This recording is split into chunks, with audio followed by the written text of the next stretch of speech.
This is the New Republic talking about how Trump's freedom cities are a devious scam.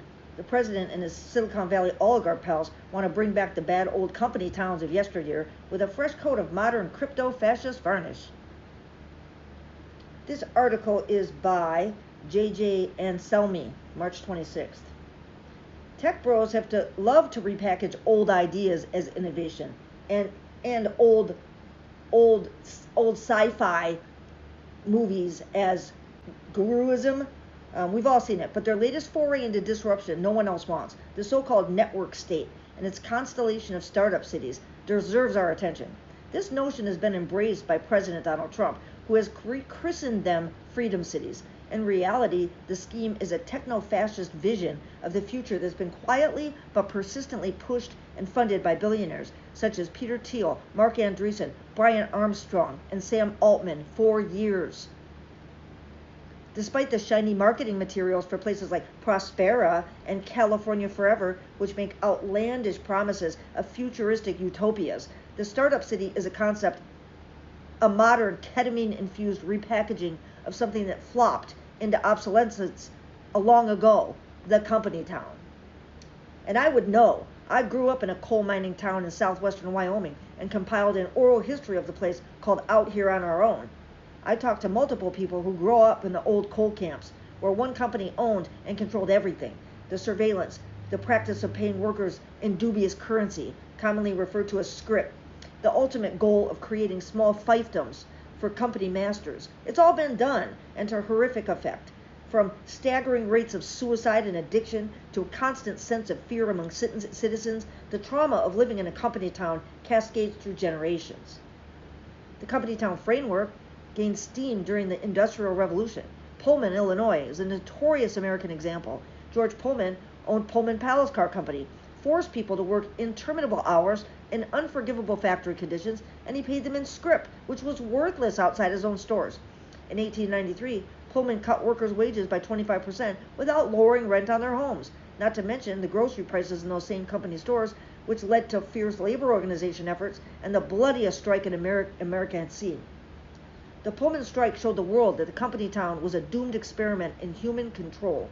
But the industrialists of the time were every bit as hubristic as today's tech oligarchs. They saw Pullman as a barometer for how much cruelty workers would endure before revolting. The profit margins were too enticing to abandon the model altogether, so company owners built fiefdoms across the country, albeit in slightly less extreme forms. The end result was always the same: worker organization and often violent revolt. This is why Elon Musk fires people when they strike. This is why Donald Trump is so anti-worker. I don't believe workers keep voting for this dude. Coal, steel, and lumber companies set up camps in towns across the West based on where those resources were abundant, not where people wanted to live. My hometown, Rock Springs, is a paragon of that phenomenon. It's a windy, barren, and often frigid place that never would have been colonized and developed as somewhere to live were it not for its surfeit of coal. So then, now, as my hometown had crushing rates of addiction and suicide, with miners regularly dying at work, the experience of living there was defined for many by despair. As if it wasn't enough, Union Pacific evicted families from their meager homes whenever miners got killed.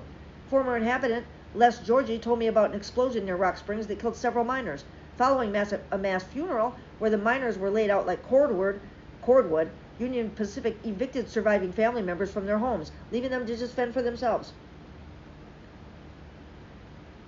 So the network state moves well beyond. So growing up in a mining town, and the conversations I had with multiple generations of residents made it clear to me that it's a colossal mistake to allow companies and investment groups to build towns where they're free to do as they please. There have been efforts over the years to prevent company towns from forming again, but that hasn't stopped corporations like Amazon, Google, and Meta from flirting heavily with the concept. The network state movement goes well beyond those prior flirtations. It seeks to form a collection of corporately owned charter cities where regulation doesn't exist. This idea started gaining momentum with the publication of Silicon Valley gadabout Balaji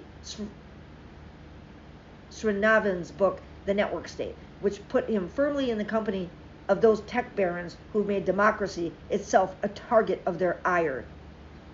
Srinivasan argues that the nation states are dying and should be replaced with a global collection of corporately controlled enclaves, each functioning as its own de facto country. In his view, we should dismantle and replace countries like the United States as engineers would an outmoded piece of software, seen by tech fascists as an appealing alternative to democracy. The network state is the company town framework in a cocktail of steroids, ketamine, and life-extending placebos. Rebranded as freedom cities, this sophomoric thought experiment has been given the green light by Trump. But for the call to disrupt democracy, this movement has few, if any, new ideas, a direct callback to the use of scrip in company towns. Cryptocurrency is a key component of freedom cities. One function of unregulated scrip in places like Pullman was to further ensnare workers by controlling their spending power and ability to leave. This is the same thing, you're only using. It's worth noting that Amazon uses swag bucks, its own version of scrip, to reward high-performing employees, despite scrip becoming illegal in 1938. So what's truly disturbing is how far along the network state movement has gotten. Located off the coast of Honduras, a startup city called Prospera hosts medical facilities that are free to explore genetic experiments with abandon. According to the New York Times, a construction worker died building Prospera. He fell to his death during a blackout. In Northern California, a real estate coalition dubbed California Forever seeks to create its own city that local residents fear will buy up all the land, clog roads, and pollute their skies. They will. Elon Musk's SpaceX owns Starbase, Texas, where workers are routinely put in harm's way and, of course, filed into company housing.